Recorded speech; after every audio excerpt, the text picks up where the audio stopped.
Welcome to Stories, Soulwork, and Substack. I'm John Rinaldo, joined by my co-host, Kaz in the World. Each episode we share real stories, honest conversations that connect us through creativity and truth. Before we begin, please remember our discussions are based on personal experiences and not a substitute for professional advice. Now let's dive in.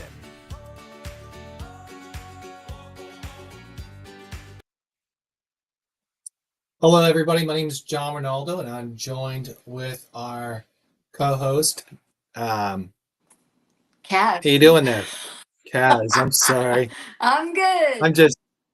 I'm dealing with the technical issues as always been the last couple of weeks, so I'm kind of like frazzled here. So yeah, how you doing? I'm good. Yeah, technology is so much fun, especially when you're working with new technology, Yes. So I'm So kind of been dealing with the format here, and it's been driving me crazy. ruling. Yeah. Yeah. So So how was your week? What anything new? How was my week? Was anything new? Well, I'm still working on my next book. I've got my designer on the cover, which is great. Had a little time to have some fun at Universal Studios Halloween Horror Nights. That was fun. Um, yeah, my husband's getting better and better after his back surgery. The weather's getting a little bit cooler here, thank goodness. Bring it on. And yeah, oblada, life goes on. Life goes on. Okay. What about you? It's been had an interesting conversation with Tracy Edwards from Unstuck. Nice. Pretty good. Yeah, I wrote a story about her, so we should have that. I think that's going to be November the 5th. I'll publish that one. I've been working on a couple other things here and there, trying to get myself organized for the future here, because I know we got a lot of things coming up that is going to hope makes everybody happy. And family life has been challenging at times, but it's also been rewarding. So other than that, this is good. So we're excited to have our new our guest here, right? She is going to talk to you about your spoons. Hopefully she can resolve those issues with you. Hey, it's just one spoon. Like for anybody who didn't see our last episode, I talk about what my favorite spoon is. It's only one spoon. If you didn't see it, guess what would be my favorite spoon. You know me, I can be random, but I like to mix it up and have some fun. Yeah. So right in. Let me know what you think my favorite spoon is. So Jennifer is coming in. One of the things met her through Substack. Yes. And one of the things that taught me was her story about the tree. And I read about her story. And it was a poem that she wrote. And then she actually did a follow-up and was published on, I think, Saturday or yesterday, I can't remember. And that was well written too. So I'm excited about that. Was a good, well-written story. So I'm excited to bring her on. Is she going to talk about her tree story? Since we love her tree story so much, I hope so. Of course. Yeah. We're going to talk about that. We're going to talk about anything else. And yeah, want to dive in? I'm ready. If you're ready, I'm ready. Let's do this. All right. Let's see how this works. I don't know. Ta-da! Hey, there you go. Hi, I'm here. She's there. Thank you so much for having me on. I'm excited to be here. Yeah, you're welcome. We're excited to have you. We are doing this different format than we did last week. I didn't want to do this, but it's okay. It is what it is. We're gonna roll with it. I gotta yell at the producer here. Who might that be? Yeah.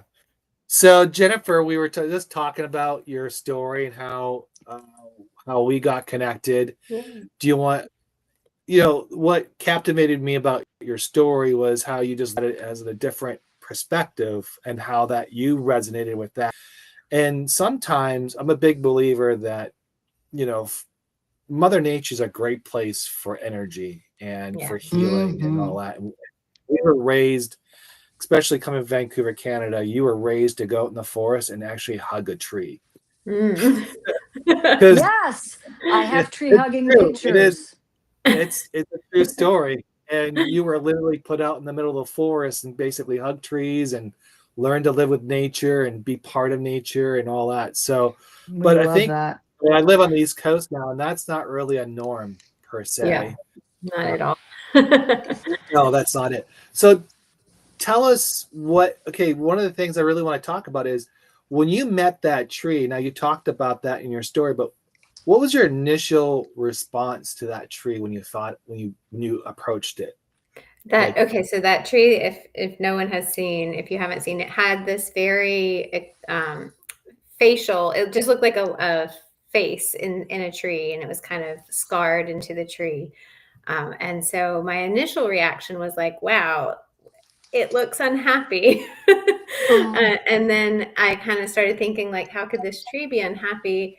And how could a tree be unhappy? But it's surrounded by all these people, or not people, supportive other trees, and their roots are interconnected. And I thought about like the parallel to people, and it just kind of got me writing about our own scars and how that kind of shows up, and how we do have community support, and so out churned the poem.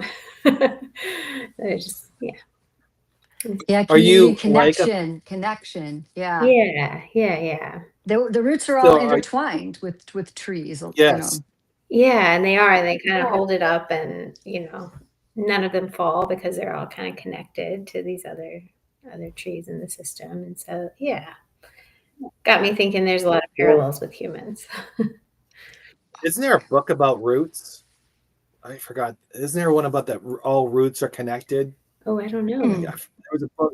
There's a book out there, and I don't remember it off the top of my head, but there is a book out there that talks about all roots are connected. Oh, wow.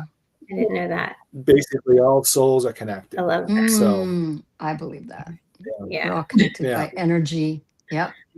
Mhm. Well, So we kind of dived in right away. So can you just kind of give a little bit of your background on what you're doing, who you're about and all that? I'm sorry. Yeah. It's kind of complicated, so I'll try to be succinct and not like twisty turny. But like a lot of people I've connected with on Substack, I have a separate career. So writing isn't my career. I've kind of stumbled into writing, and I'd like to make it a career, more of a career. But I am for the past few decades, I have been a behavior analyst, and I went to school and I learned a lot about this science and philosophy. It's a type of psychology. So now I'm a psychologist. I work primarily with people with autism. So I went to school. I did the whole like master's, PhD, postdoc, was on this track to be a professor, and had kind of my life planned out. And then my dad got sick, and I moved home to take care of him. And once you get out of academia, I had a couple offers, and I've been pretty lucky, but I'm here now. And so it's hard to get a position that's like right in your niche area, without having to move across the country again. So I've kind of stayed here and gotten back into clinical work. And that's kind of when I found writing, and been doing a lot of soul work. You mentioned soul work, so I'm happy to talk about that too. But I see writing as part of my soul work, and that's kind of what I'm doing. And I mentioned to you in an email that I have a lot of different writing projects because I like to just write. And so like new things will just keep popping up, and I'm like, oh, another project, great. But so that's kind of my journey, is like navigating my day job, having this writing dream on the side, and like, can I ever transition to that? I don't know. But that's where I am right now. Just to found it. Oh, sorry. Just quickly, how's your dad doing? My dad is good now. Yeah. Okay, good. Oh, yay. Yeah. Yay, I love to hear that. Well, and Yeah. I found it really interesting when I was looking on your bio on Instagram, and actually that you gave to John and me.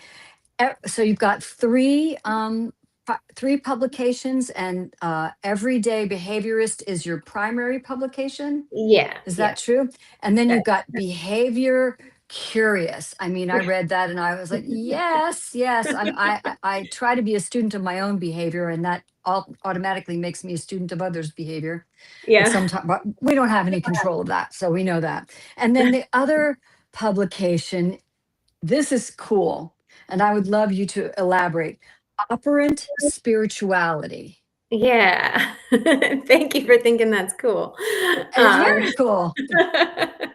So that is where I kind of just, there's a lot of connections between radical behaviorism, which I know is kind of an off-putting word or set of words, but it's basically the philosophy of like behavior and why we do the things we do. And there's a lot of similarities between that philosophy and like Eastern spirituality. And I've been a yogi for the past 20 years. And so recently I've kind of just been exploring some of those similarities. Some of my colleagues are interested in it too. And so I was like, oh, I'll just on Substack, maybe I'll write about it occasionally. So that's just the place where I kind of muse on spiritual things. I put some poetry, some Eastern spirituality quotes, and kind of just, Love that. yeah, yeah. Yeah, well, that's where we connect because I follow Buddhist, Taoist, and Shintoist philosophy, and I have Oh, for decades. love it. So, yeah, love it. Right, and the fact you're a yogi too. Are Yeah. you practicing on your own? Are you teaching? Are I you? used to, What do you? yeah, I used to teach concurrently while like separate with grad school and then Mm, teaching. But now I live in the middle of nowhere now, and so there's not any studios that are close by. So I just do a home ah, practice. And honestly, I've kind of fallen out of my home practice. I keep trying to get back into it, but it's hard at home to motivate yourself to, well, me anyway, to stay consistent. And but I meditate a lot. yeah. That it's kind of shifted more towards yin yoga and meditation. Love it. Oh, yin is so, yeah, I love yin yoga. And me being a master meditation teacher and teacher Oh, trainer and also a qigong teacher, wow. all of that I didn't know all of really, that. yeah, resonates with me. Yeah, I'm Amazing. third level qigong, and I try to keep up my practice in qigong too, just for my own personal edification and just to keep up, to keep up with it. You never Right. know when you might be called. Right. Hello, could you come? Because the last time I taught publicly, right before COVID, was in a young men's detention facility, and that was Oh, incredibly rewarding, and it was kind of a hard act to follow. I had some really amazing young men who were students, and then COVID and everything went online. yeah. So Yeah. yeah, That's yeah. really So cool. what? Please go ahead. Oh, no, I was just going to ask you more about Qigong. Oh, hey, well, offline we'll chitty chatty about it, but this is all about you. I really want to know more about you and how you're finding your writing on Substack. Are you finding that you're gathering an audience? And are you okay? Are you doing notes and articles and video? Um, I've mostly only seen notes and articles. yeah, I haven't done much video yet. I've just kind of been on a couple live events and this now. Yay! Yay! So I was thinking of adding more video. Somebody suggested that. But yeah, so my writing, I'm finding that it was very hard for me to niche down. So the fact that I have those separate Mm. publications was something big for me because I was like, I have too many different avenues and things that I write about. So when I finally found those publications, I was like, okay, I can commit to these topics. But then everyday behaviorist is kind of my grab bag. And yeah, I do mix notes and posts, and sometimes I don't really know the line between them. Oh, Notes are notes are just so easy, and so if like I get inspired to write something, I'm just like and I just write it, and then I'm like, oh, that could have been a post. But yeah, Well, it's easy. It's so yeah, easy. Instead of setting anything up, you just click the, the plus sign, yeah. choose notes, and then you can just, You just whereas go. articles, yeah, articles take more work and uh, Hmm. I think notes are great for either for video and for just something quick you want to get out, maybe a Yeah, quick poem or a quick thought. I mean, John is really great at that, where he'll have a beautiful yeah. picture and something that has come to his mind that's really salient. He'll pop it on there and get a lot of really positive responses to Yeah. it. So Yeah, yeah, he's really good at those. yes, Yeah. yes, he is. So what is in your work, and are we your inaugural podcast? Is this your I first? I you're my second, so I did Okay. one before this, but yeah, Oh, well, it's good. So still pretty maybe, I fresh. mean, I love hosting a podcast very much. I also love being a guest. So maybe this will help, kick off you doing more guest spots. Yeah, I hope so. Yeah, thank Yeah. you. So is there any question that you would have loved to have answered on what you do, to give a little bit more insight into what you do and who you are, that no one has ever asked you? Oh, that's a really good question. Is there a question I haven't been asked? I really That you'd can't love think. that someone knew about you, about your history or Your your spoon. study or Oh gosh, I sorry. really what was that, John? Spoons. Do you have any spoons to share? No one has ever asked me if I have a favorite spoon. That's become a thing. I was so random last week. I was looking into my cutlery drawer, and I'm like, I really love this spoon. I wonder if other people think about spoons like I do, and obviously they don't. So, I do have a favorite spoon. It is made of pottery and it matches a cup that I have. oh my gosh, I love that. Yeah. And no See, one has asked me John, that, so that's perfect. it's not such a random question after all. It's not. It's not. Pleasure to guide. I love those pottery spoons you use with tea, Mhm. or your coffee or your espresso or something. Mhm. It's So perfect yes. measure for honey. Oh yeah, you're right, exactly. Mhm. Mhm. So you're not I guess came right out of the box, out of the starting blocks asking you a tough question. What question haven't you been asked that you'd love to answer? Or what would what has not been, have you not been able to reveal or share about yourself Okay, well, that you'd love for people to know? yeah, so one thing I wrote in the post yesterday where I finally talked about the origins of that poem that John Yes. found was that my hand. So my right hand, Oh yeah. I was born with amniotic band syndrome. And the Mm. fact that I'm holding this up and not like sweating and really nervous inside right now is really something. So, yeah, that was kind of like a few years ago when just everything happened. And I started being like, hey, you know, a lot of things about this very unique discipline of psychology, start applying it to yourself in different ways.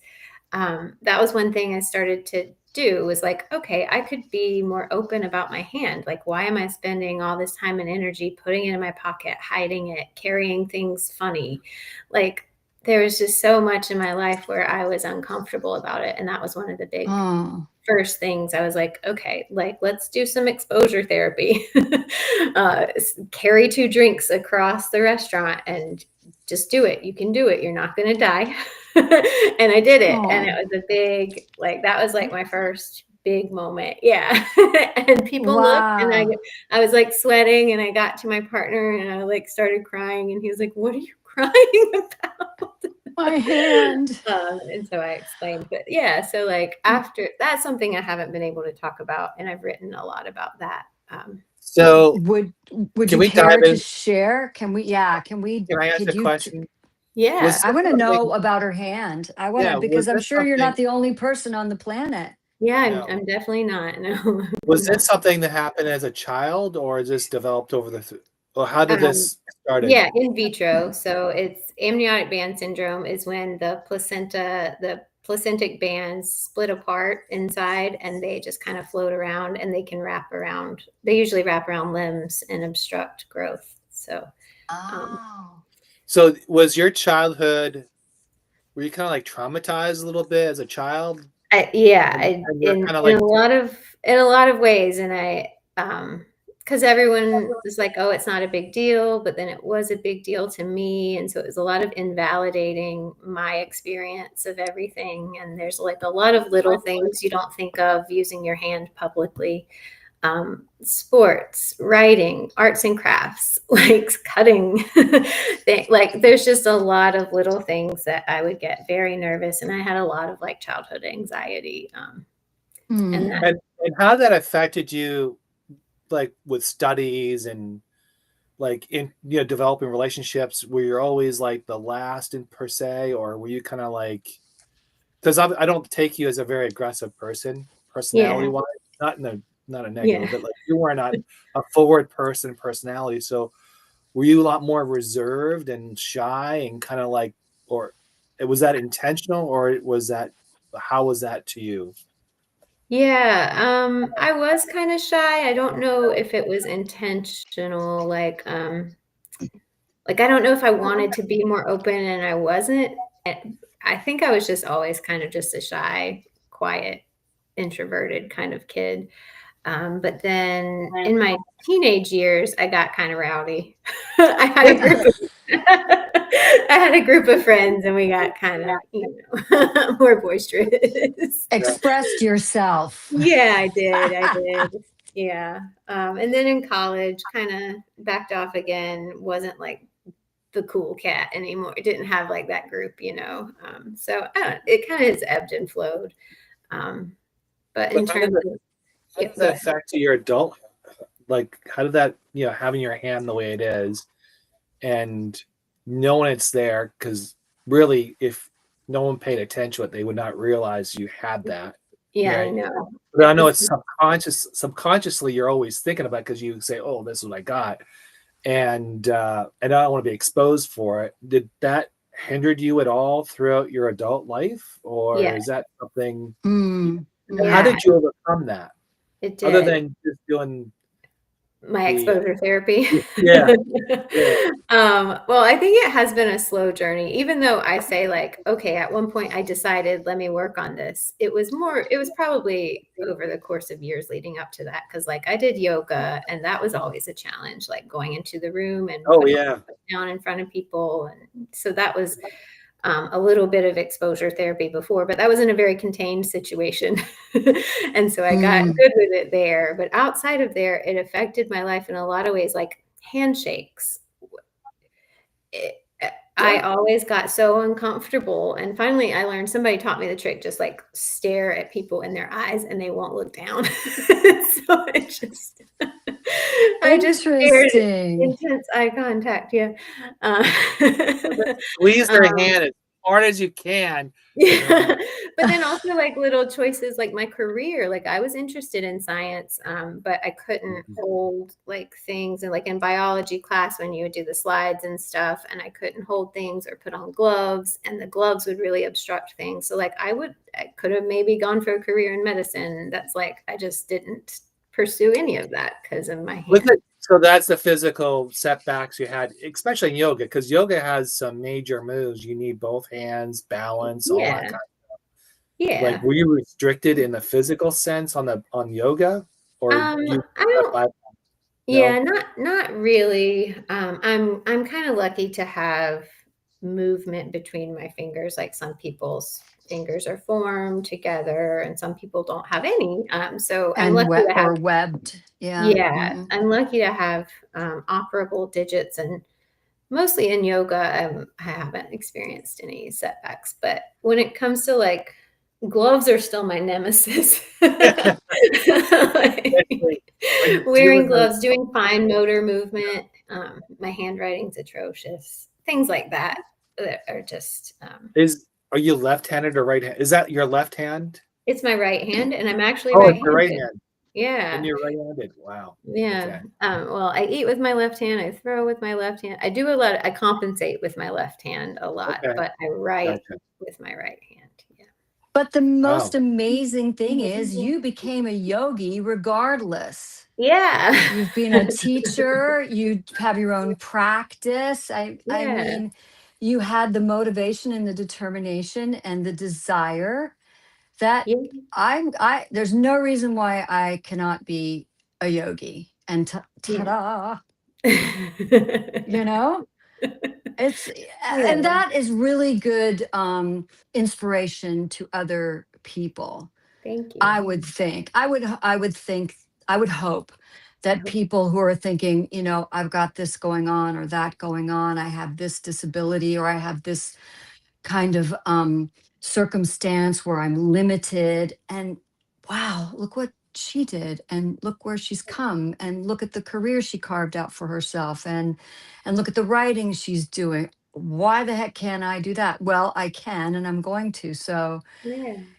along the way, you probably may not even know unless somebody's told you in person how you've inspired them. Yeah, that's true. Yeah, thank you for that. I Of probably course. have. Oh, I'm Yeah. sure it has, because you've come across, I'm sure, lots and lots of people. Yeah. And for as maybe self-conscious as you were, uh, not not shrinking, Yeah. and just being completely 100% yourself has shown others, you know, I've got this too. Yeah, I hope Have so. you kind of gone over your fear of your disability, or is that still kind of? It's still there a little bit in new situations. It's interesting for me to watch now how it will kind of show up. But like the other day, there was a big family picture, and there I was, putting my hand in my pocket again, and I was like, "Why'd you do that, Oh, Jennifer?" So it's still there, the anxiety or those habits, those longstanding habits. But I'm more aware of them and not as anxious, like just overall, not as much like mental energy going to that. So that's good. not Okay. focusing on it as and making it bigger than it needs to be for you, Right. right? Yeah. Exactly. Yeah. Well, the Mhm. funny thing is, I have dyslexia, and I always have someone correcting my speech or my pronunciation of words. I've Mm. gotten to the point where I don't really care anymore. I Mm. just got to the point where, like, this is who I am. It is what Yeah. it is. You don't like it, oh well. I mean, I sometimes catch myself on spelling, or there's some post that I put on. I was like, oh geez, I shouldn't put that. It doesn't make sense. Like delete it. But I don't really. It like I know my limitations and I understand it, so I don't really. It Puppy. doesn't. It doesn't embarrass me like it used to when I was a child. So now I just kind of let it go. Uh, Yeah. so I don't know where you're at that point, but I've gotten to the point where I just don't care what that looks like anymore. I'm just done. Yeah. Um, Yeah. yeah, and I got an old mentor of mine. His name is Dick Snyder, who was in the book that I just written. We were having breakfast the other day, and he goes to me. I was pronouncing something wrong. He goes, and he sat there and he goes, John, and he. This is the way he always did to me. He was going through it, and he goes, here's the pronunciation. This is how it says, and he would take time, and he commented on it. And he goes like, you didn't really get mad at me doing that. I said, no, I just took it as just a lesson learned, you Yeah. know, Yeah. and he didn't do it viciously. He did it in a kind way. So I always took it that way. Yeah. So yeah. He Yeah. wasn't criticizing you, he was trying to help you be Yeah. better. Right. Yeah. But in the past, I always took it as a criticism. So I never say much. And I always kept my mouth shut. Yeah. Uh, Now I just say it. And now if it comes out right, it comes out. Marie makes fun of it because she thinks it's funny. And I think it's funny sometimes, because it's just that, it comes a different tone and like, what? That doesn't make sense. So it's I think it's comical. I think it's funny. My kids loved it when, dad saying something stupid or like that. John, it's Dad, totally that's not how you endearing. say It's that. totally endearing. My husband does the same thing. And Yeah. with pronunciation, and men are notoriously bad spellers anyway, so the dyslexia, but people will be criticized for things that aren't even something that they struggle with or something they're born with. You know, Mhm. I had a teenager. See, I'm Canadian American, and my pronunciation is all garbled up. My family was English, US, Canadian, da da da. So I pronounce things just differently. And I had this, I don't know where I was with this at some party. And I said, I don't know if I say, instead of saying, how do you pronounce Been in American English? Ben. Ben. Ben. And I say bean. And this girl turned to me and she was like this 16, 17-year-old girl. She goes, it's Ben. And I'm like, to you, but would you tell an English person, a person who speaks, you know, has a British accent, that Proper English. it's car, not caw? And I'm like, I didn't just learn American English. So people are more than willing to, and that was just a little bit of snotty teenager stuff. And her mother was standing right there and was like, da da da da da. I'm like, hello? Hello, can you please chat with your child? No. Okay. So the fruit didn't fall very far from the tree in that Yeah, case. exactly. But you seem to be extremely you've assimilated it and you're working on it and you've been desensitizing yourself. How do you think you're doing now in the present moment?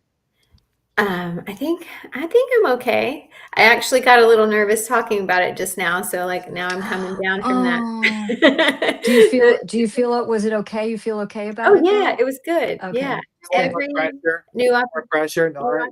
what was that? I said, do you want more pressure on it? Let me like we were talk more about it.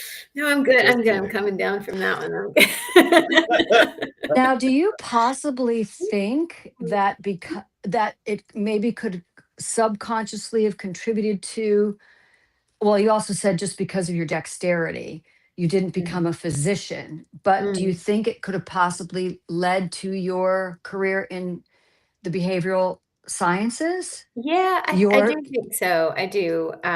Well, I also have ADHD, so I when I started working with kids with autism, I was like, I get it. I get it. I get it. And I just kind of fell in love with that population. So that kind of led me to my my discipline because I finally felt like stumbled into something that was working and effective and helpful. And I was like, oh, well, that's really cool. So yeah, it kind of But did all lead so when to you that. when you were working, sorry, when you worked with those children, I mean, obviously there was an easy entry because of your disability. Mm. So you saw them as probably an equal, more or less. Yeah, and those kids don't make fun of my hand at all. They don't care. No, see, no. Yeah. And that I mean, gave you obviously confidence and all that, but Yeah. you think that's where, I mean, is that where you were feeling like this is how I was as a child, so I feel for them too, so I have a better understanding of what they're doing? relatability. Probably, Yeah, you yeah, a have little, that. yeah, a lot of relatability to like other people expecting things from you and you maybe not doing them, or people dismissing your feelings about something as not valid, Mm. or like this isn't a big deal, but it is a big deal to them, whatever it is. Um, so yeah, I do think that I can relate in some ways that even if it's not a physical difference, I can understand like how different events kind of make you feel different, make you feel less than or not accepted. The ableism in the world, I guess. Yeah, Mm. yeah, Do you exactly. When find you look there? at, Sorry, go ahead, John. you're right though. Like people who have the ability, Mm-hmm. uh, they think of that world. Like when you look at that world, you're like, oh my God, this person's really smart. They're athletic. They could do this. They could do that. I can't do that because I'm disabled. Mm-hmm. And you're kind of like put yourself in you automatically lower yourself from that expectation, Right. which is wrong to do. But that's how you were as a child. You always were comparing to those who can, how you can't. So you're comparing yourself. Yeah. And when you go into, because that's where I went into the world of nonprofit too. I started helping kids with disability. I actually was working in the field where helping those with disabilities to find jobs. Oh, very cool. That's where Mm. so I got to go in a lot of facilities and things like that, which was it was more of a government job per se. Uh-huh. But that's where I felt comfortable because obviously they ain't gonna judge me. Yeah. Yeah. They're not gonna judge me, They're not. which was great. I mean, and they were so loving, they were so Yeah. welcoming. It was a different experience in total. So yeah, I get that. Mhm. I get it. Mhm. Yeah. Well, So do you find that community of individuals, young people that you work with, are they more accepting and understanding of each other? Yeah. Like you feel that you are in a safe space. Yeah. In general, yes. Yes. Now I'm working with adults with autism, and it's a little bit different in that, well, kids are just different than adults. But entering adult spaces is unique because by the time you're an adult, you have your kind of preferences and your the way you interact with the world. So not everyone is accepting of other people's differences, Mm. but in general, yes, I think that um, people with autism or just neurodivergent populations or disabled populations are just generally more accepting than other populations I've worked with. Yeah. Mm. Interesting. Yeah. so are Interesting. when you get into your writing, are you, like you said, you were going to start mentioning that more? Is that something you're going to start talking about that as part of a platform of yours? And how does that Well, go? yeah. So I don't know. So on Substack, in my Everyday Behaviorist publication, I have lots of little projects that I've kind of shared or started sharing. So I have pieces of my memoir, which I think is going to be a mosaic memoir, or just different essays about different topics. And so those essays about my hand are in that. Okay. And Oh, I love that. yeah, I love thank that. you. Wow. Thank you. And so I've written a few of those. So I figured I would share some of those on Substack. But I have been just kind of interspersing the memoir with poetry and just new writing because that's why I like the new writing. All the old writing, I'm like, yeah, it's fine. Maybe I'll get around to sharing it, but so yeah, I do want to Or talk get about my back hand to more. it. It's just hard to know where to start now that it's been a few years of this journey, and I've written a lot about it already. And so now my Mm. writing would be more like, I'm healed. No. How did you find your way to Substack again? How did you find your way to Substack? Oh, And how long have you been there? okay. Those are good questions. So how did I find Substack? I think one of my colleagues introduced me to Substack, and because I had been writing a lot, I had been writing for years just on Facebook because it's that kind of that notes thing where it's just text, post, easy. Where And family and so friends read it. Yeah, I get it.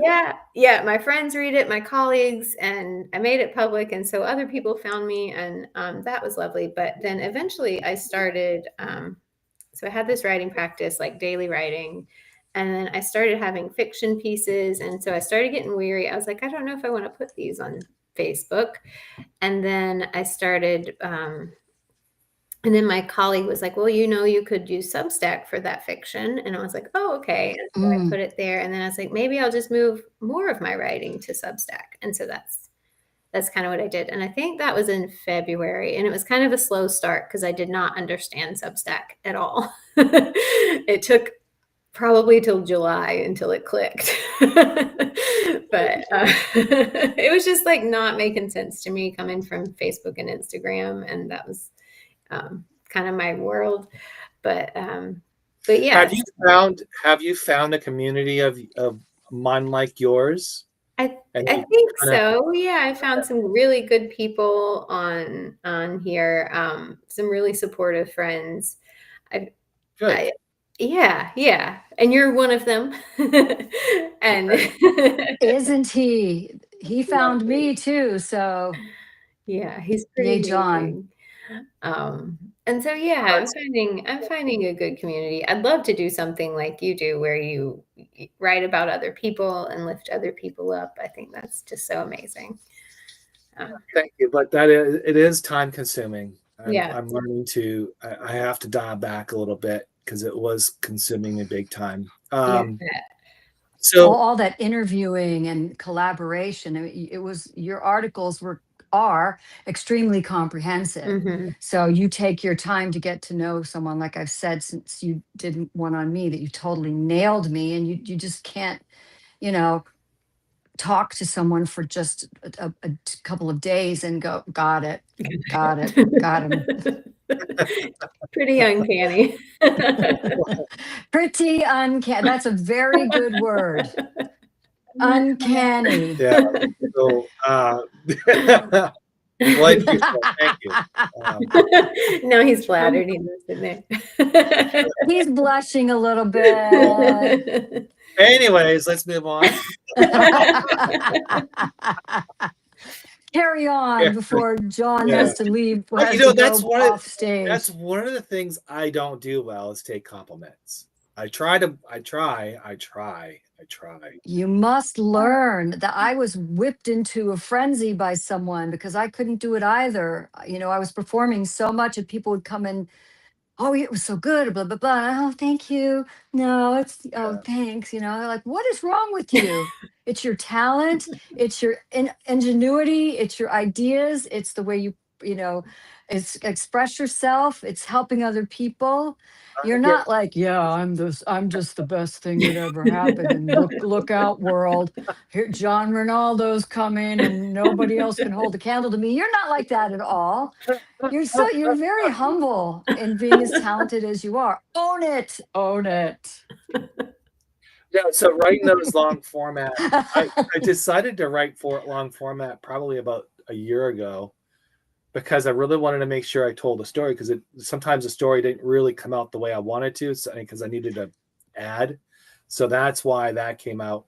And now I'm going down to 3 days because the 5 days was just way, way too much. Brutal. It was, Yeah. I was trying to, and I wasn't giving each story justice, and it didn't give it enough time to breathe and allow people to see it. And I also think that was probably some of my problems with Substack, because I was publishing 5 days a week and it didn't really resonate. And because when I look at other stories, they were popping up, you know, like 30, 40 likes or something like that. And mine were kind of like still sitting on the 20 level, which I'm grateful for that. But, you know, I also want to get exposure. So that was one of the reasons why I kind of changed my format.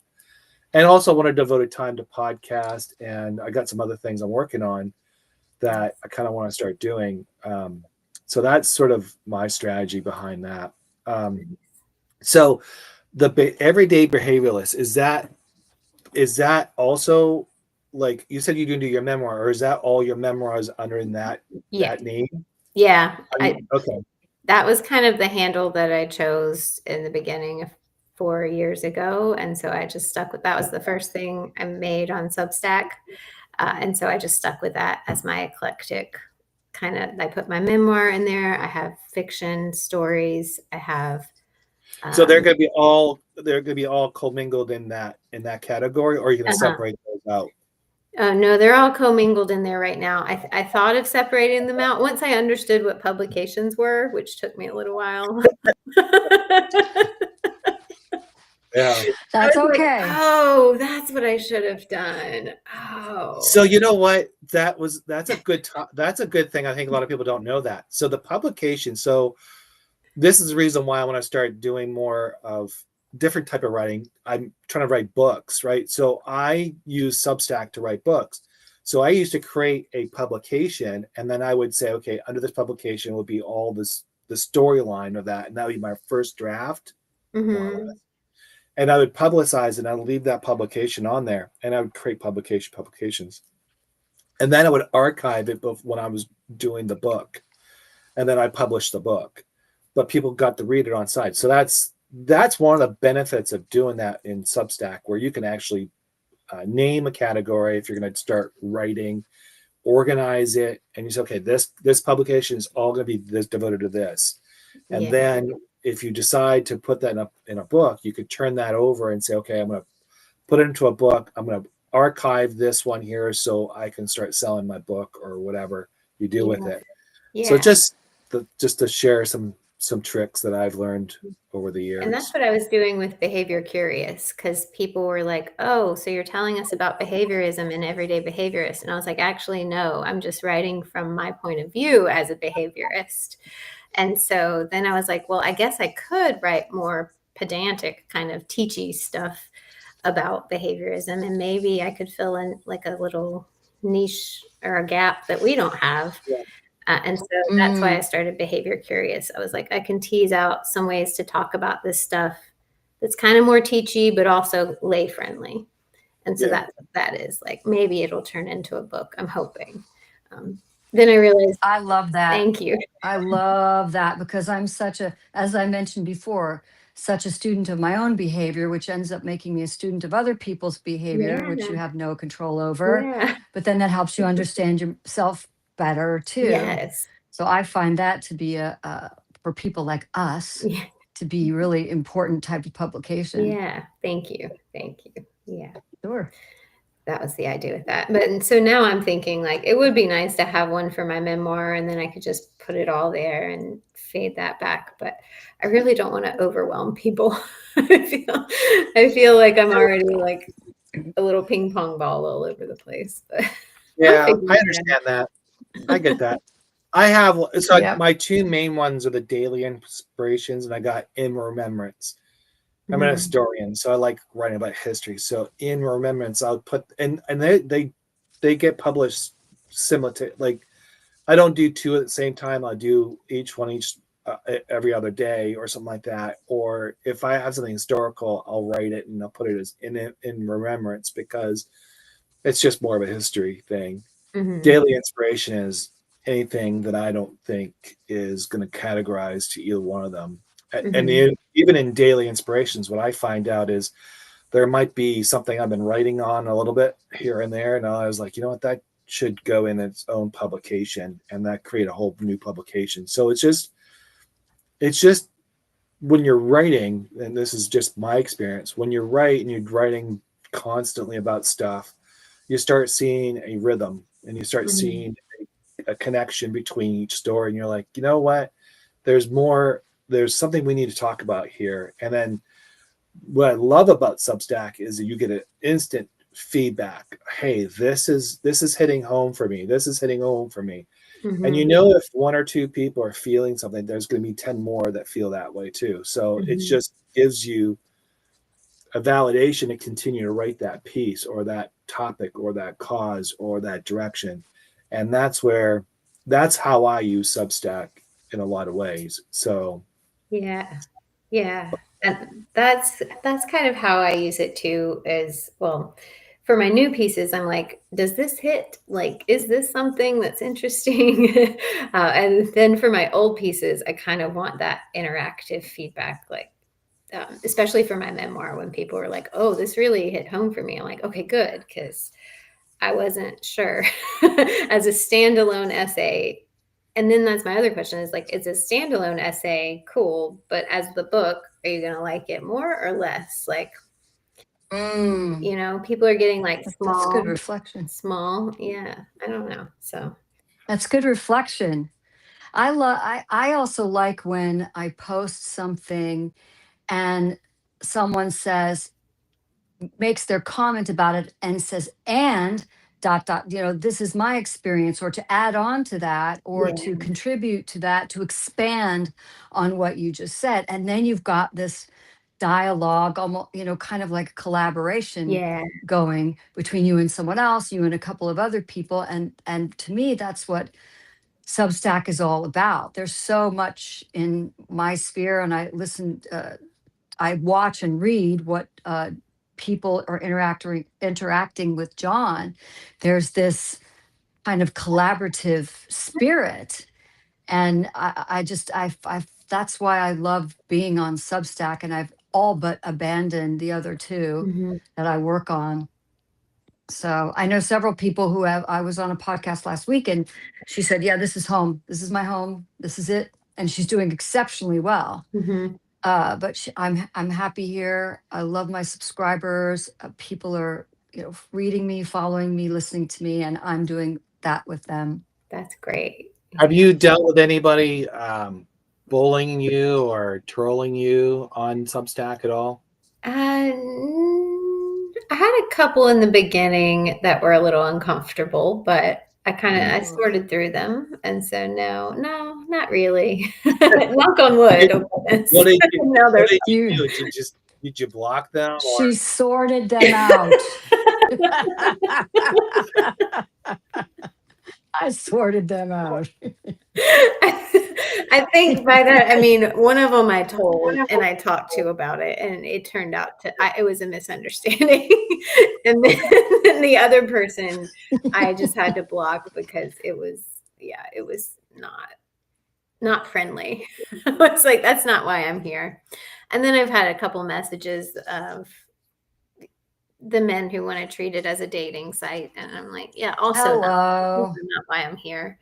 But not too much. So yeah. No, compared to the others I'm not going to even give them a platform, but others that I've been on and left, and the amount of just glomming on and fake accounts or guys looking for a hookup and all that is mind-boggling. Yeah. I don't know about women looking for a hookup, John. Our experiences. Oh, no, I get John, those. John 8452764 dash. No, I get them on Substack. Oh, I get them on Substack. Yeah. They'll start asking.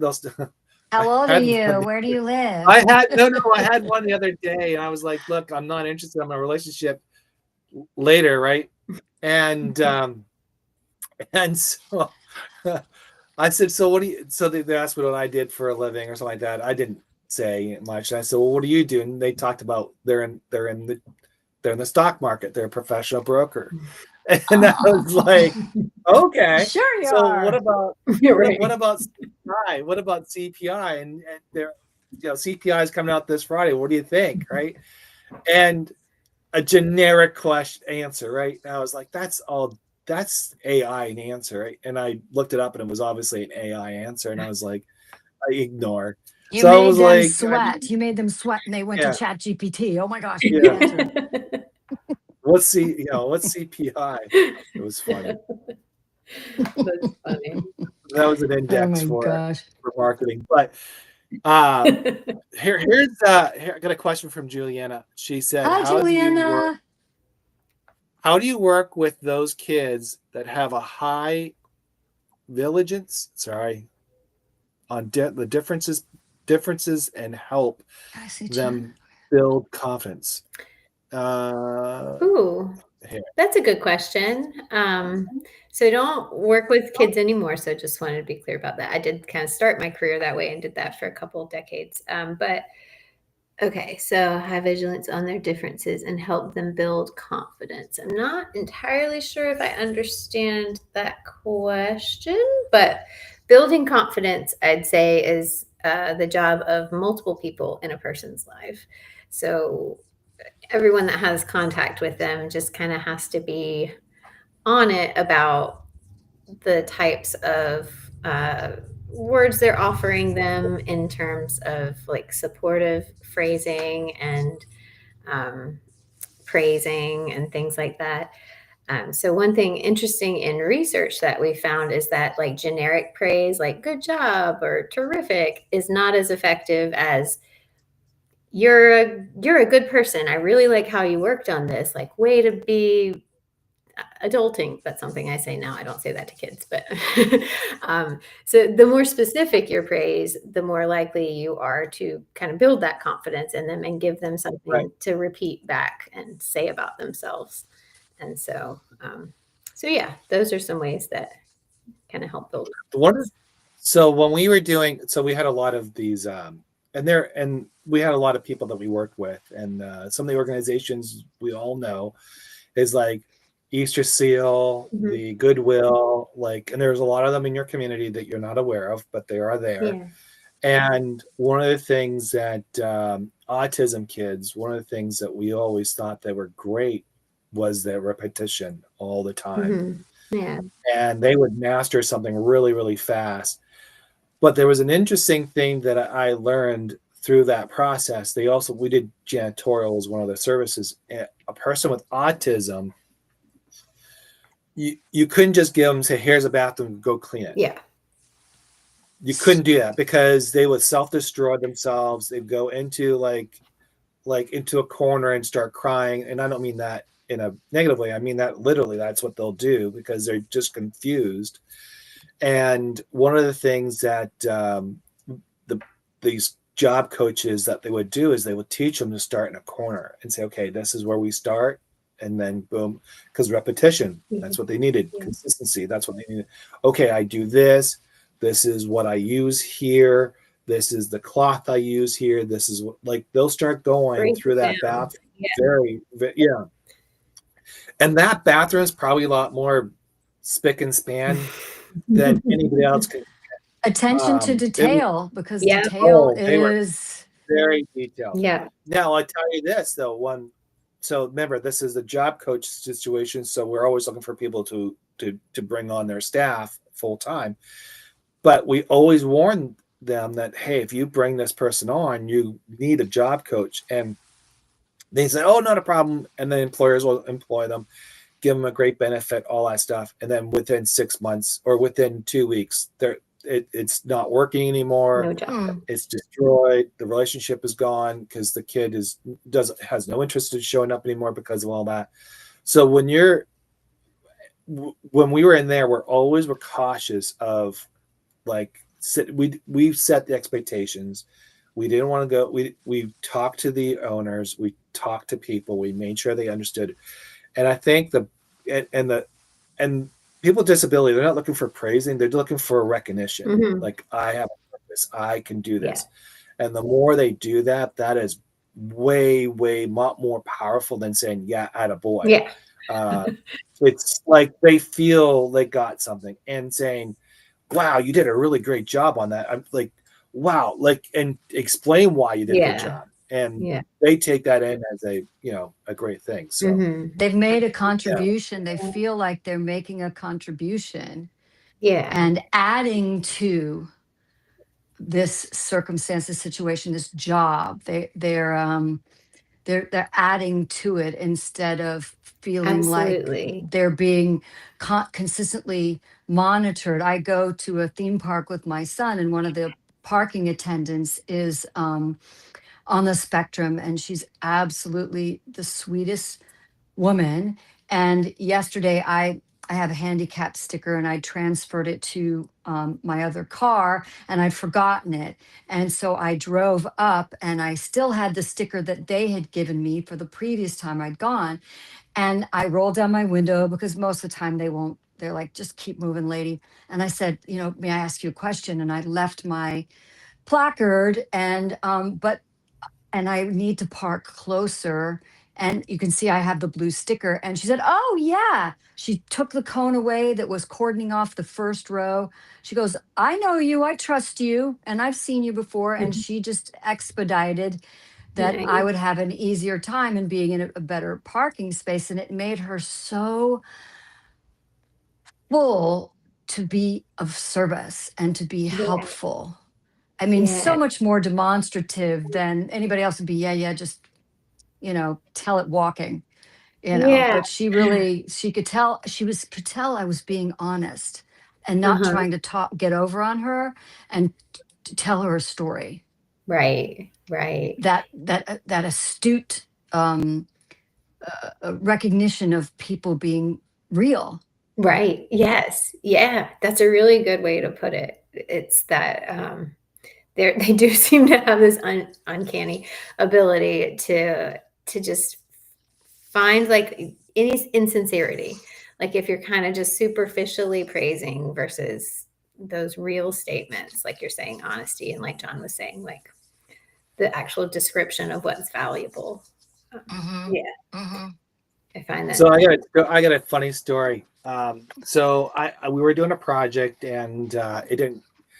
We were trying to build somebody up, trying to build this community up. And so we had a new project. We were working through it. It was just very, very hands-on project. And So there was a guy named Jose, and got to know him very well. It was about a year project that I was working with him, and I'd show up almost every day, I'd say hi, how you doing? I might bring some snacks or something like that for them just to have, or a bottle of water because it was really hot. And then the project ended, and obviously I went away, and then everybody else kind of did their own things, and he went back to his own assignments.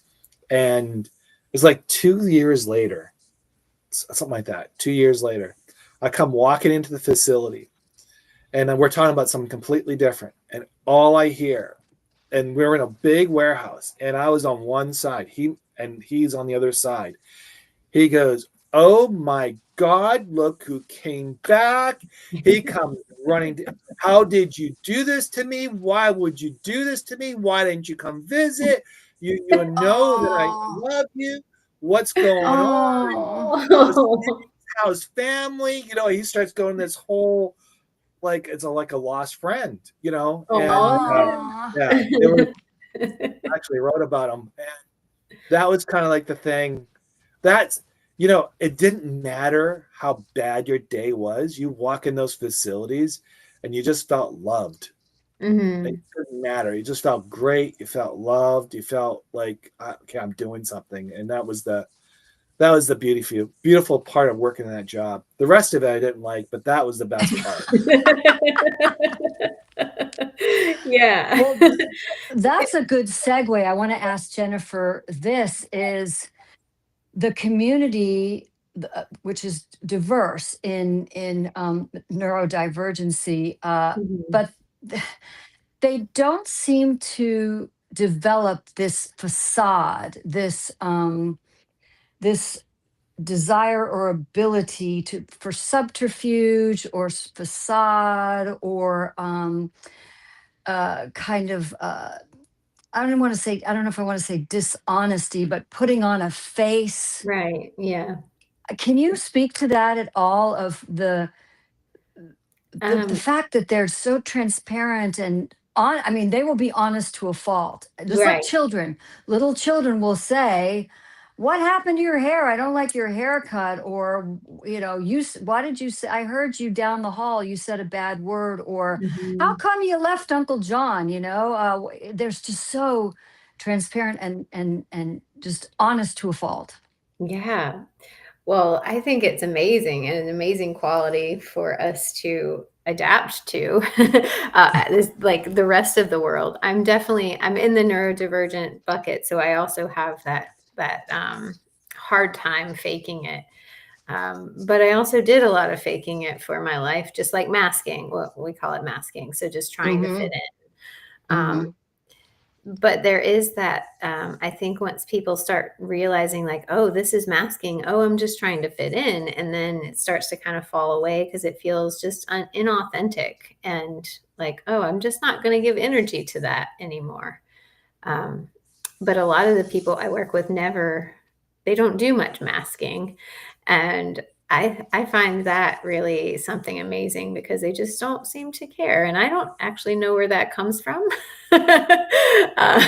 Maybe just a different valuing of like social interactions, or maybe just feeling like they just don't have to. They can be themselves. And I don't know. I don't actually know where that comes from. I admire it though. Do And less filtering, yeah, because we less all filtering, filter. not a lot of masking. Um, Right. I, When I yeah, was younger, we used to call that plastic people. plastic people. Oh, plastic Mhm. people. I see those a lot. I grew up around a lot of those. Yeah. Yeah. Yeah. I was Yeah. in entertainment for a long time. I met a few of those I too. bet you did. Yeah.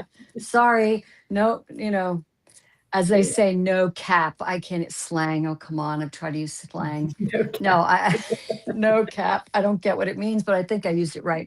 On these people, not trying to, besmirch them. That's more in my lexicon. To besmirch people in entertainment, but Yeah. sometimes it is what it is, right? Yeah, for sure. Well, what else should we talk about? Do you have an upcoming project? I think John mentioned you, or you just mentioned you're in the process of a book, or what's coming Yeah. up next for you? Well, so I have a lot of different projects, and I'm not an author by trade or a writer. Like, I was never trained. I love your cup, by the way. Mm. It's great. And, what else? But so I've been just kind of looking for my lowest hanging fruit. I thought it might be a children's book. I'm finding out that it's not, probably not a Oh, children's book. It's because I'm not an illustrator. If I was also an illustrator, that would help. But so I don't know. So I have this memoir that I'm still working on. I have a couple of children's book, kind of the storyline written. And then I have Behavior Curious, that book in progress. So I was just kind of like feeling out like what is my lowest hanging fruit that I could publish first, because I've never published anything that's not academic. mm. So yeah, that's kind of where I am right now, just kind of feeling things out. And then some days I'm just like, I don't know, I'm just going to write something new because why not? So on Substack, who are you following? Like, what are your favorite other than Kaz and I? Like, We Gosh. just met. Don't put that pressure on her yet. so like, who are you following? Like, what are the ones that you like out there? You're reading, and Okay. then on notes, what are the things are you posting about? Is it gonna be more about your everyday behavioralist, or what's that gonna be more? Okay, so let me take the first one, the first question. So the people I follow, obviously both of you, but outside of you, Joe Nichols was Thank you. one of the first people I found, and so he's been pretty helpful, and always just super pleasant. All the people that he's connected me with. One of my dear friends, MJ Polk, who is one of my like first OG friends here. I follow him. He has a great Substack, Stories from the Jukebox, which he has prompts I love that. writing about songs. And so that has connected me with a lot of different people. Primal Beat, Javier Mixco, like just a lot of different people who write different kinds of things, fiction, nonfiction, poems. I really like the Life Lessons, who you introduced me to. There's just so many. It's hard off the top of my head. Meredith Forder, Vedic Soul. Oh, And yeah. I also Yeah. have like some spiritual people I follow. So all my little special interests kind of align here. Yeah. And so notes, oh gosh, I was telling Kaz when I think that maybe you got kicked off for a little bit that I have a hard time deciding what goes in notes and posts. And sometimes I'll just put something in notes because it's easy. But in general, in notes, I like to do haiku, and then I'll just write something under it, like behavioral psychologist, blah, blah, blah, something related to the haiku. Yeah. Sometimes I'll do a little poem. The other day I wrote a whole essay that was on accident. I just started writing, and I was like, I'm just going to hit post.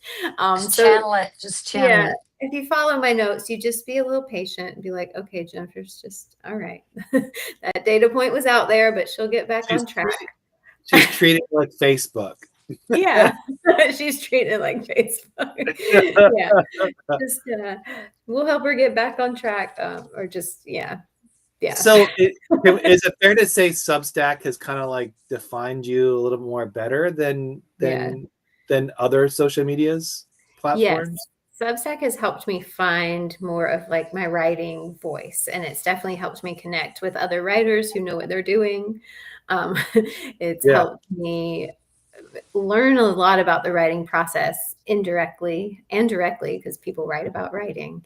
And so, it's definitely made me feel more of a writer than just like someone who wakes up before work and posts something. Yeah. So what's a one lesson learned that you can share with anybody else that you think it's the most valuable thing you learned on Substack? That one valuable thing I've learned on Substack, oh gosh, is that there are some very supportive people out there. Very supportive strangers who you never would have expected. Sometimes you just think you're alone, and this yeah, you're just alone writing these things that nobody cares about, but then somebody will come along and is like, wow, that's amazing. I really love this. And that's really special. So yeah, that's Cool. Absolutely. Yep. And You that's nailed what it. and that's what the community is about, is to help each other along the way, because Yeah. we're all vulnerable one way or another. We're all here. We're all writing about vulnerable stuff, authentic stuff, raw stuff, some emotional stuff, and sometimes some fun stuff and all that, and all the in-betweens. Yeah. And I think as a writers, when we do this, it's not as we understand each other better, I guess, because we're in that vulnerable situation. So it's easier to hand out a hand, other than going on another social media where they don't really care about you, other than, Mhm. we want more likes. Right. Because we want Unless you're money. shuffling. Yeah. Learn how to shuffle. Yeah. But I think that's where, and and I and I like to tell the story. When I started here, we didn't have notes, we didn't have podcasts. You had to Wow. go and dig your own people and bring them on over to Substack, and people are like, "Who's Substack? What's that?" And it was the old days of Substack, and very very very basic. It was just a blog site. That's all. It was a professional blog site. That was it. And you had to go out and drag people over into Substack. Now that Notes is there, it's actually helped the subscriber base, because now people are seeing other writers in Excel. That's why it's so important to be on Notes. And what you're doing on Notes is important, because you're going to find more of your tribe, and you're going to narrow it more down. And the more you narrow it down, it's going to be better that way for you long run, because now you can start creating collaboration. Is really important. That's number one. Number two, that's one of the things I like to do is collaborate with people. Some people are like, well, why are you adding me as a co-author? And I was like, because it helps you. Yeah. It helps you, and it actually puts it on your post, and it helps you get more attention. So the thing I like to do is, if you're collaborating with people, you might be a bigger account than someone you're working with. That's another way of helping someone lift up and move on. And I think the more all of us are kind of like raised up together, we all benefit from it as a community or a village, or whatever I call it. And that's where we all benefit. Now, there's going to be times where you might come across an account where they just talk down on you or trash you. Obviously, they're not going to last very long in that scope of what I was trying to explain. Yeah. But collaboration is really big if you can do that. So that's some of the things I'm just passing along. Yeah. Thank you. Thank you. Yeah. I appreciate all the tips. Yeah. And you don't have to do it all at one time. You should do it. You should do it at your pace, not at something like. Obviously, when I'm doing it, I've perfected what I needed to do, so I know how to do that in a very good, quick way. So yeah, that's good. I'm happy people are coming out there and helping you. That's great. Yeah.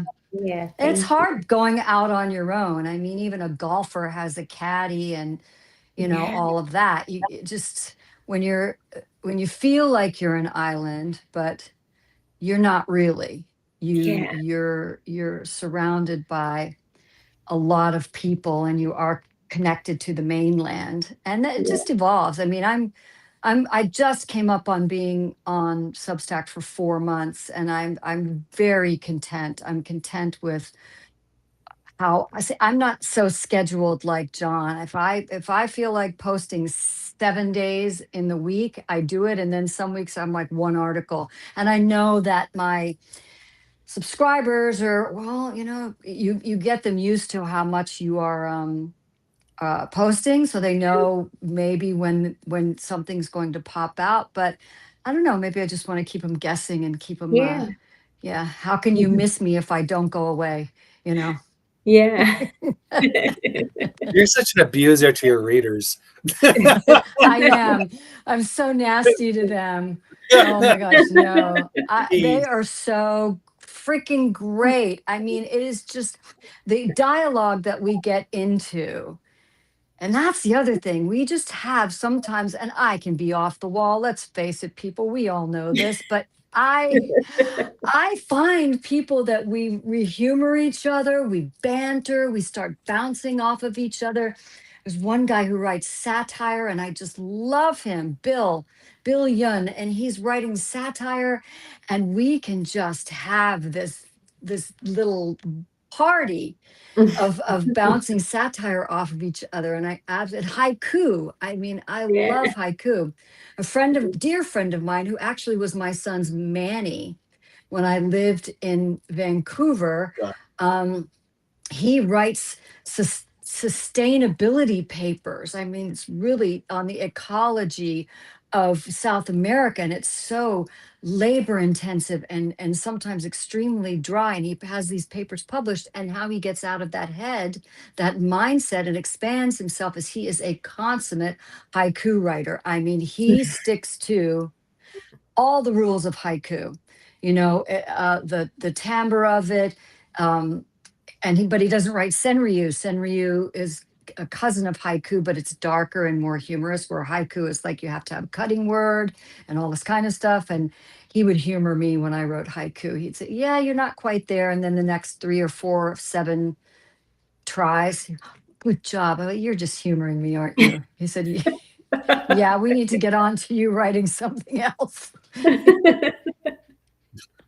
But yeah, you said you wrote haiku, and I love to read it. Oh, thank you. Yeah, and I'll take all the notes because I don't know about all the I have those no words. notes on haiku. I'm just trying to keep my nose above water when I write them, but I find them fascinating. And in 3 sentences, Mhm. 5 Yeah, syllables, 7 syllables, 5 syllables, yeah, you I say love it. something just that can be so profound. So who's your favorite? Like, are you reading something right now that you can share with us and let everybody know? And oh, has she frozen? Oh, I think she froze. Are you there, Jennifer? Oh boy. Uh oh, she's Yeah, back. Are you back? yeah, she froze. Okay. Oh, Wi-Fi technology. Like I said at the beginning of the show, technology, we're at the mercy of it. Last week it was much worse, but people's Wi-Fi, I have trouble sometimes with my signal, and it Yeah, happens. she froze. You know what? Yeah. It makes it makes it a little bit exciting. You never know what can happen with John Rinaldo and Kaz Akers on Stories, Soulwork, and Substack. We may have a surprise guest that we weren't expecting, or the guest may just drop off. But I'm getting tired of this. I really want the technology to go away. But anyways, well, we'll make it work. We will. So We will. we kind of want to say hi and thank you for everybody here. Just want to kind of go through when I Yes, name a few please, people. please. Jenny Lynn, Jenny. Juliana, I don't know if I Juliana pronounced is it. here. You are Oh, such a wonderful. yeah. I'm a- And- oh, I'm you're back. back.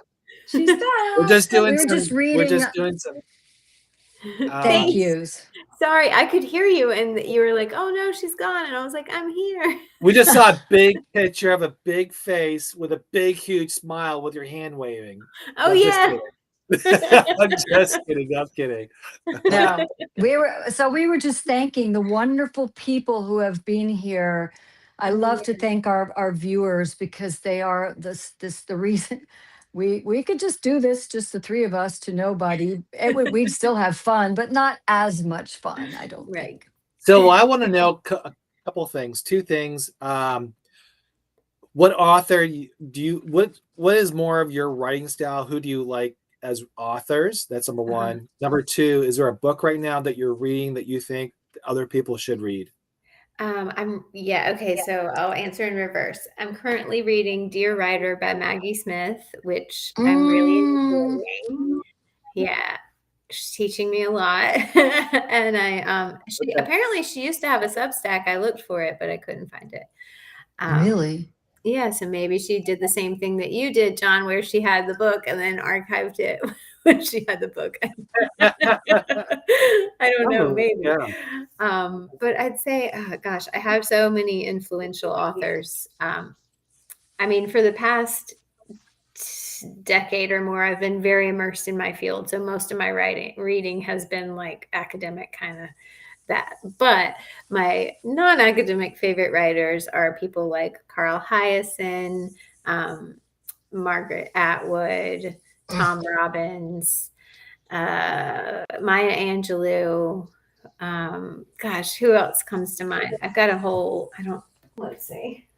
Okay. I've got so many, and I'm awful with names. But those are some of my top people. I like a mix of different things.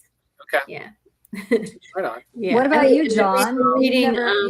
You might be interested in this, Kaz. I've been reading a book on Ramana Maharshi for about a year now. It's like stories about his life. And so I read one story a week, or I try to read one story a week. So yeah, that's one of my favorites too, because I'm just fascinated. Wow. with him. I have not read that one, but I will look for that one. Yeah, I think it's like the life of Ramana Maharshi. Yeah, something like that. It's awesome. And what are the lessons learned from that book? What are you learning from that book that you think could benefit? Oh gosh. Well, it's so expansive. If you could just go with an ashram, it sounds like life will be better. That's my takeaway. No, but I just I get so much from his philosophy. Was just the one meditative practice that I really enjoy, or not the one, but one, is asking myself that question, who am I? And in his teachings, just if you repeat that to yourself and just let everything else fall away, you'll experience nirvana, or whatever his term for it was, maybe enlightenment. But maybe I've had a couple of glimpses of, in those meditative moments, but I'm definitely no sage. It's a lifelong process. It's not, I have a Buddhist nun made this beautiful kind of picture for me with just bamboo and canvas, and she did calligraphy, and it says every step of the journey is the journey. So looking at it from a non-destination point of view, it's just all a journey. Yeah. And I've lately been into like Joan Tollefson's work, and she talks a lot about how you're not on an improvement process, or it's not like self-improvement. It's more just acceptance, becoming, understanding that this is all part of the journey. And I like that too. Yeah. Yeah. Good. So do you have any publications this week that you're gonna be or the one Saturday was the only one this week? Are you planning on putting another one up? Yeah, I had another one coming up for Behavior Curious. That has been a little bit challenging to come up with my next post, because like I said, I was thinking it would become a book, and so then I put all the pressure on myself. And but I think I have another one in store for that publication this week on misunderstanding. Do you want to share a little bit of that? Yeah, I think it's going to be on misunderstandings or misconceptions about behaviorism, because I think that there's a lot that people don't know or understand or appreciate, or just a lot that I encounter in everyday life. So that was what it was going to be on. Cool. Yeah. Oh, I'll look for that one for sure. Well, thank you. Yeah. So where can they get your books and things like that? Well, is it on Amazon? Future books, they will be able to get on Amazon for sure. I thought you had a book. Scholarly articles they can find on Google Scholar, I guess. Okay. Gotcha. But I have a website, everydaybehaviorist.com, where if you were so inclined to read some of my previous stuff, a lot of that is my memoir, what I'm pulling from those blog posts. Okay. So, yeah. And your website is? everydaybehaviorist.com. Okay. Yeah. And where else can they find you? On Substack. And basically on Substack these days. I had an Instagram, and I still do Facebook occasionally, but I think Substack is mostly where my writing journey is focused now. Okay, good. Yeah. Good. Yeah. Well, we appreciate you coming on. Thank you so much for having me on. It was so much fun. Thank you. It's been a complete pleasure. Yeah, Yeah. I wish I did have products to sell, but one day I will. Next time. Well, that's okay. Yeah, You don't have next to have products to sell. We just want to. The reason why we ask, and I want to make sure that everybody understands what we're trying to do here is, I have a big believer that if you do have books on Amazon, I want to have people to go and do reviews, because more people that hype that book up after you hit a 25 comment, that book becomes a popular book online, and it becomes a high seller. Nice. And it's not just to help you out, but it helps everybody else out if everybody takes the moment to go do a book review.